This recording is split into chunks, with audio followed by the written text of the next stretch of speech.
Là, c'est des narco-satanistes. C'est-à-dire qu'il y a eu un gang au Mexique qui est assez incroyable. C'était à Matamoros, le gang sataniste de Matamoros. Donc c'est au Mexique, c'est dans les années 80. Et donc ils cumulent tout.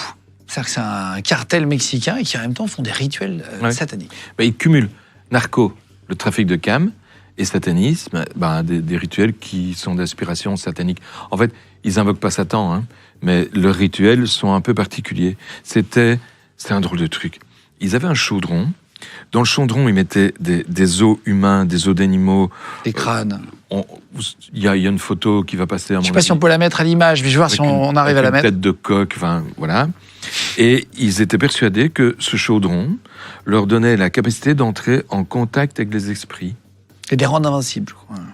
Grâce à ce contact avec les esprits, ils pouvaient, échapper à la police, ce qui les aidait pour le narcotrafic, et deux, être plus puissants. Voilà, c'est génial, hein. Allez, ces rites et pensées magiques, c'est complètement crétin. Moi, ce qui m'étonne, c'est qu'il y a des gens qui soient capables de croire en des conneries comme celle-là. Le chef s'appelait Adolfo de Jesus Constanzo. Voilà. Ouais, il avait juste dit dans son nom, mais ça ne veut rien dire. Hein. Parfait. Je vois que ça rigole à rien. Et donc, il pratiquait le palo mayombe, qui est une sorte de vaudou. Juste, qu'est-ce qu'on connaît de ce chef-là ? Pas grand-chose, à part qu'il a été initié par sa mère à des rites divers et variés, notamment au palo mayombe. Non seulement sa mère... Qui est une religion un peu vaudou. Hein. Oui, c'est ça. Mais non seulement sa mère, mais également par un prêtre. Alors, je ne sais pas si c'était un prêtre chrétien, catholique ou autre, c'était un prêtre.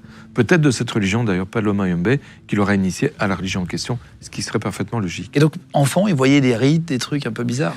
Des rites, des sacrifices d'animaux, des rites qui ont tous cette inspiration satanique. Alors, dans les rites, c'est facile. Soit on s'inspire de Dieu, soit on s'inspire de Satan. Alors, quand c'est pas Dieu, c'est forcément Satan. À la fin des années 70, Adolfo, etc., à Mexico, devient... je vais à chaque fois prononcer avec mon accent ridicule. Des Jesus. Des Jesus.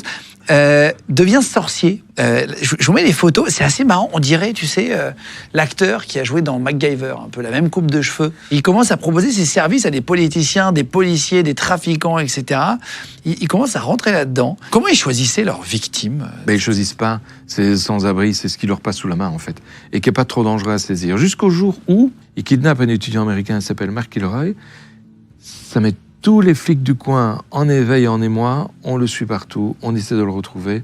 Il retrouve son corps dans un ranch, et dans ce ranch, il trouve aussi 14 autres morts, de la cam, des restes humains, un peu de tout ce qu'il faut pour faire un rite satanique.